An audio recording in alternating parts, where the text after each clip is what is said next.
पण आमची अपेक्षा शेतकऱ्यांची एवढीच आहे की इथं जे महिला वर्गांना जी बाथरूम वगैरे सोय नाही ते आपल्या इथले राजेश क्षीरसागर साहेब असू द्यात, खासदार धैर्यशील माने असू द्यात, त्याच पद्धतीनं खासदार मुन्ना माडिक साहेब असू द्यात, चंद्रकांत दादा असू द्यात, यांनी एकदा पाहणी करून इथं टॉयलेटची वगैरे ही सोय केली पाहिजे. एवढे तुमचे जे सगळे प्रश्न आहेत हे महायुती पूर्ण करू शकेल? 100% जर सरकार आलं तर महायुती हे पूर्ण करणार.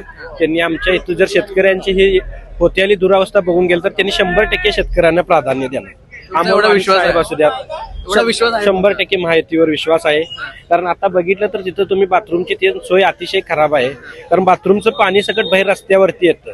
त्यामुळे जर स्वच्छता जर झाली किंवा व्यवस्थित निगा झाली तर आज पुतूर ह्या प्रश्न वरपर्यंत गेलेत पण तिथं काही हे झालेलं नाही. पण आता आमची एक इच्छा आहे की महायुती जर सरकार आलं किंवा इथं कोल्हापूर जिल्ह्यात जर महायुतीचे महापौर झालेत होणार हे काय निश्चितच आहे. त्यांनी ही डेव्हलपमेंट करून द्यावी. शेतकऱ्यांसाठी एक शब्द देऊन त्यांनी पाहणी करून, कारण अखंड महिला सकाळी 7 वाजल्यापासून संध्याकाळी 7 पर्यंत आपलं घरदार सोडून इथं थांबतात.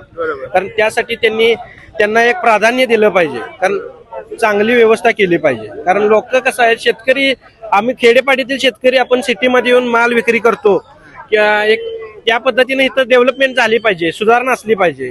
जसं रंकाळ्याचा प्रश्न असू दे किंवा महालक्ष्मीचा आता डेव्हलपमेंट चालू आहे. या सगळ्या गोष्टी बघता सगळं शेतकऱ्यांसाठी हे सरकार चांगलं सोयी करत आहे. PM किसान योजना असू दे, लाडक्या बहिणीचे पैसे असू दे, त्याच पद्धतीने इथलं बी डेव्हलपमेंट झालं तर शेतकऱ्यांना जरा बरं वाटेल.